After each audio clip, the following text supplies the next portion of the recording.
اعوذ باللہ من الشیطان الرجیم بسم اللہ الرحمن الرحیم۔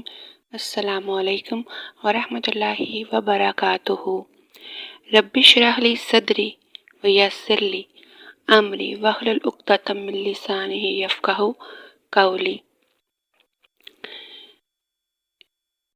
کنسولمنٹری یوٹیوب چینل کے ذریعے آج جس ٹاپک پر میں آپ سے بات کرنا چاہتی ہوں، جس طرف اپنی اور آپ کی توجہ ایک بار پھر دلانا چاہتی ہوں، وہ ٹاپک ہے انا۔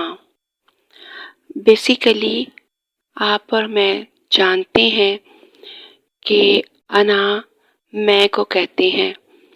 میں، تکبر، غرور اور ان سب چیزوں سے مل کر جو انا آ جاتی ہے، نفسا نفسی پیدا ہوتا ہے، انسان اپنی میں کے حول میں رہ کر اس سے گناہ سرزد ہو جاتے ہیں۔ اور یہ میں ایسا پہلا اور بڑا گناہ تھا جو شیطان نے کیا۔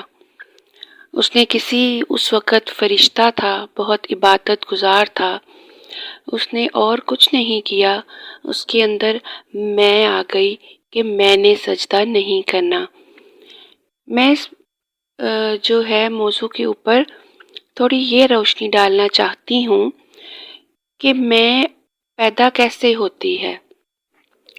میں کی بون آف کنٹینشن اردو میں کہیں تو فساد کی جڑ کیا ہے؟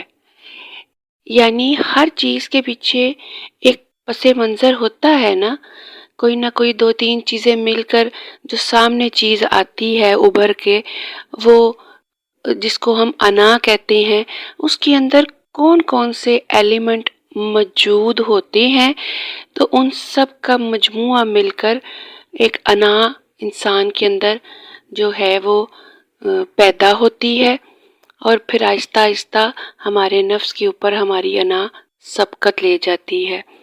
تو دو تین چار پوائنٹس جو ہیں وہ میرے نزدیک ان چیزوں کے جو مجموعہ بننے کے ہیں وہ یہ ہیں کہ کسی بھی چیز کی انا انسان کے اندر تب پیدا ہوتی ہے جب وہ کمپیریزن کرتا ہے۔ شیطان نے بھی کمپیریزن کیا، اس کے ذہن نے فوری کہ میں تو آگ سے بنا ہوں اور یہ مٹی سے بنا ہے آدم۔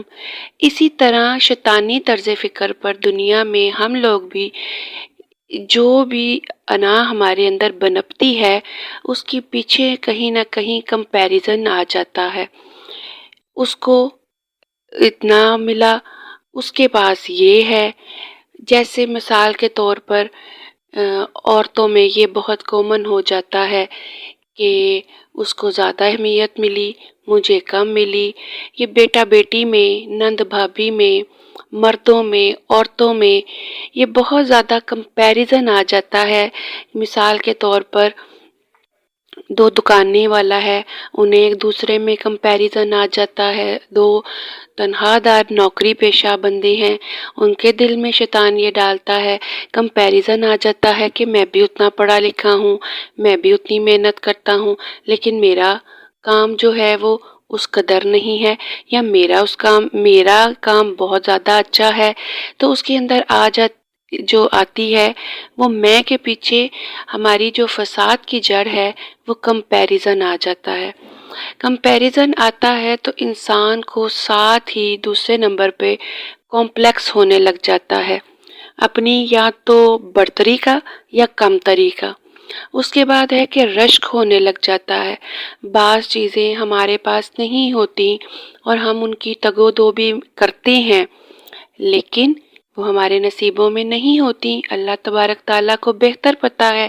لیکن انسان چونکہ بے صبرا ہے اور وہ اپنے نفس کے ہاتھوں گھبرا جاتا ہے، تو اس کو رشک ہونے لگ جاتا ہے کہ یار اچھی رشک ایک پازیٹیو ہے کہ انسان کسی کو دیکھ کے کرتا ہے یار اس کی قسمت کتنی بہتر اللہ نے لکھی ہے، اسے کہتے ہیں رشک۔ اور اگلے ہی سٹیپ میں انسان تھوڑا جہاں شیطان نے موقع دیکھ کے چوکا لگایا تو انسان فوری حسرت میں چلا جاتا ہے کہ کاش میرے پاس بھی یہ کچھ ہوتا۔ اس کے بعد جب ہمیں حسرت ہوتی ہے تو ہم کہیں نہ کہیں ناخوش ہو جاتے ہیں۔ قرآن پاک میں بھی بہت جگہ آتا ہے کہ اللہ کے دوستوں کو غمگین نہیں ہوں گے، کوئی خوف نہیں ہوگا، یعنی وہ مطمئن اور خوش ہوں گے۔ اور صوفیہ کرام کا بھی یہی کہنا ہے کہ ناخوش انسان جنت میں نہیں جا سکتا۔ ناخوش انسان کہیں نہ کہیں ناخوش تب ہوتا ہے جب اس کے اندر کسک اور ناشکری بنپ رہی ہوتی ہے۔ اس کے بعد آ جاتی ہے حسد، پھر انسان کو حسد ہو جاتا ہے اور انسان چاہتا ہے کہ یار اس کے پاس یہ اتنا کچھ کیسے آ گیا، میں نے بھی اتنی ہی محنت کی، اور اس طرح کے نیگیٹو تھاٹس آتے ہیں جس کا اس بندے کو تو اتنا نقصان پہنچے نہ پہنچے، ہم اپنی نیکیاں، اپنی پازیٹیو وائبس، اپنے اندر کی انرجی کو بہت زیادہ لو کر لیتے ہیں، اور پھر آتا ہے دل میں بغض، بہت زیادہ اس کے لیے برا، اور کینہ تو پھر حد ہو جاتی ہے کہ ہم چاہتے ہیں کہ کہیں نہ کہیں اس کا بھی برا ہو جائے۔ تو سب چیزوں کو، یہ ساری چیزیں انا کے زمرے میں آ جاتی ہیں، اور جسے ہم صرف ایک نام دے کے بری ہو جاتے ہیں۔ اس میں یہ 7-8 پوائنٹس بھی ہیں جو ہماری روحانی اور نفسیاتی بیماریوں کا باعث بنتے ہیں، اور جو ہماری عاقبت کے لیے، ہماری آخرت کے لیے، ہماری دنیا کے لیے بہت خطرناک چیز ہے۔ تو آج کے اس میسیج میں، اس یوٹیوب چینل کے توسط سے میں آپ کو اور خود کے اوپر یہی دل پر ضرب لگانا چاہتی ہوں کہ ہم شیطان کے نقش قدم پہ نہ چلیں، اور انا کو اپنے اندر آنے نہ دینے کا صرف یہی حل ہے کہ ہم بہت زیادہ عاجز، شکر گزار ہو جائیں اور کمپیریزن نہ کریں، اپنے آپ کو سلنڈر کر دیں کہ رب تعالیٰ نے ہمیں جو دیا ہے اچھے کے لیے محنت کریں، لیکن کسی سے موازنہ نہ کریں۔ جب انسان موازنے کی طرف بڑھ جاتا ہے تو اس کا ذہن، اس کے پیٹرن میں یہ بات شامل ہو جاتی ہے کہ وہ ایک ہی چیز کی طرف فوکس ہو جاتا ہے۔ تو اگر ہم نے اپنی انا کو ختم کرنا ہے، اپنے اندر تکبر اور جو غرور کو نہیں آنے دینا، تو اس کے لیے ہمیں جو عاجز اور ہمبل ہونا ہے، اس کے لیے سب سے بڑی جو کوشش ہم نے کرنی ہے، جو اس کا حل ہے، وہ یہی ہے کہ ہم موازنہ کرنا چھوڑ دیں۔ موازنہ کرنے سے ہی انسان کے دماغ سے ساری نیگیٹیوٹی تھاٹس جنم لیتی ہیں۔ اگر ہم موازنہ کرنا چھوڑ دیں، اس میں اور بلیمنگ اور کمپلیننگ کرنا چھوڑ دیں، تو انشاءاللہ عز و جل نے چاہا تو ہمارے اندر سے انا، تکبر، اس طرح کی روحانی اور نفسیاتی بیماریوں سے ہم کافی حد تک ان کباختوں سے بچ سکتے ہیں۔